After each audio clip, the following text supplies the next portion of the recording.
Today I have Sakurai-san, who's been creating Kid Icarus Uprising that we've just announced. Hello. But Kid Icarus isn't a name that resonates with Japanese people. Correct. Yeah, in Japan the title is New Legend of Light, Mirror of Palutena.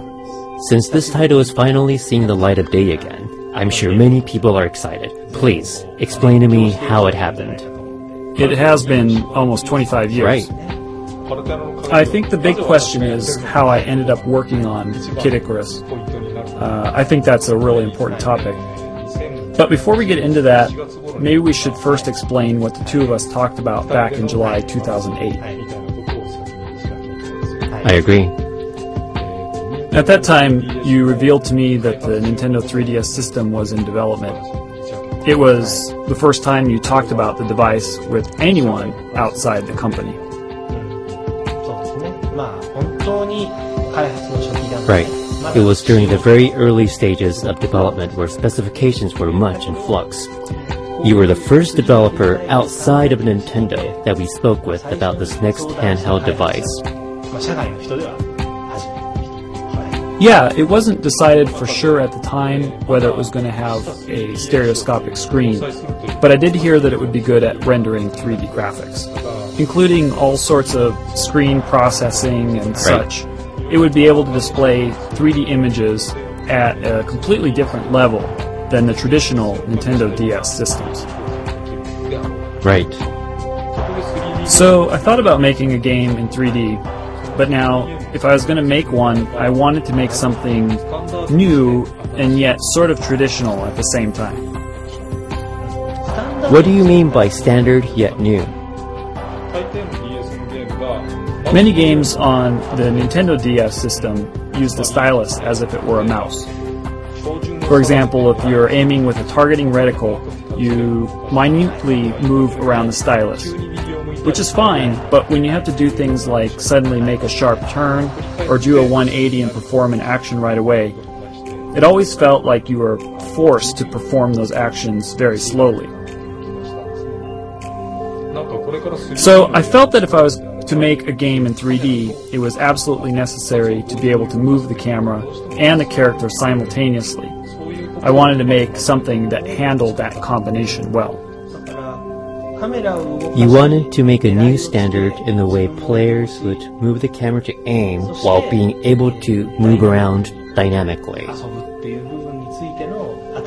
This was a key element you wanted to accomplish.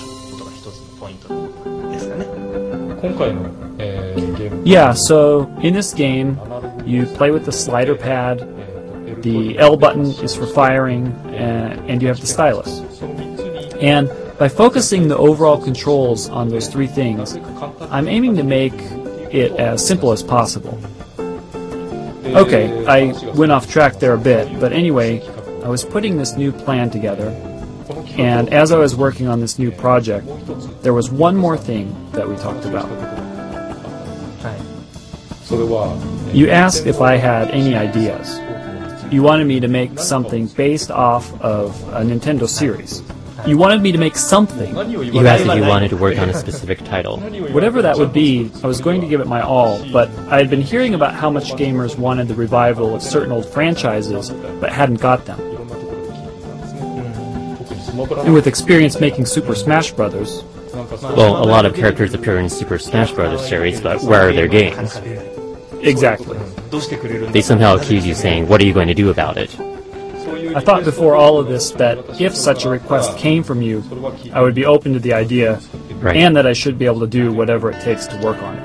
Right. So the plan document I made involved shooting, but it was one where you fly doing mid-air combat, get to the destination, and from there you proceed to the end in land combat, and finally fight the boss. You have to make both mid-air and land combat. Yeah, basically.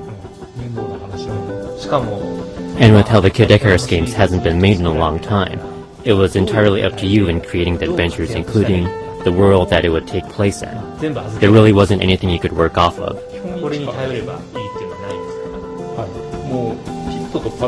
The only things that had been created previously were the design for Pit and Palutena, and even those I looked at from scratch.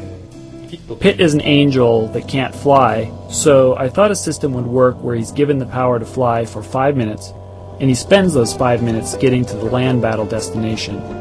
From there, he fights on land. The idea seemed solid, so I moved ahead on a new Kid Icarus. Right. I remember we talked about the possibility of recreating Kid Icarus in part because the game was popular more overseas than in Japan, and has been sought after in the world for so many years. I heard that all the time. People are always wondering when the new Kid Icarus game was coming out.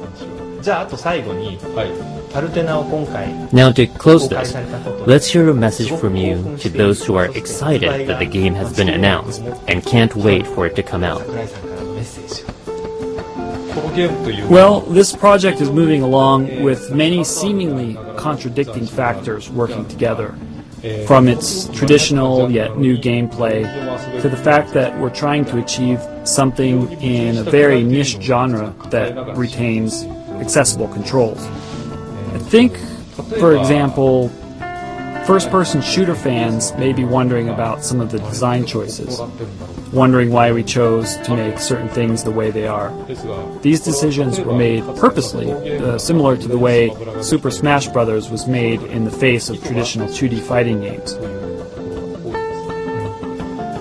By focusing game controls around 3 key functions, striving to make those functions as easy as possible, and remembering the fact that you can get through the game without having to destroy every single enemy, I think there will be a lot of fun to be had for both beginners and advanced players. I hope you're all looking forward to the game.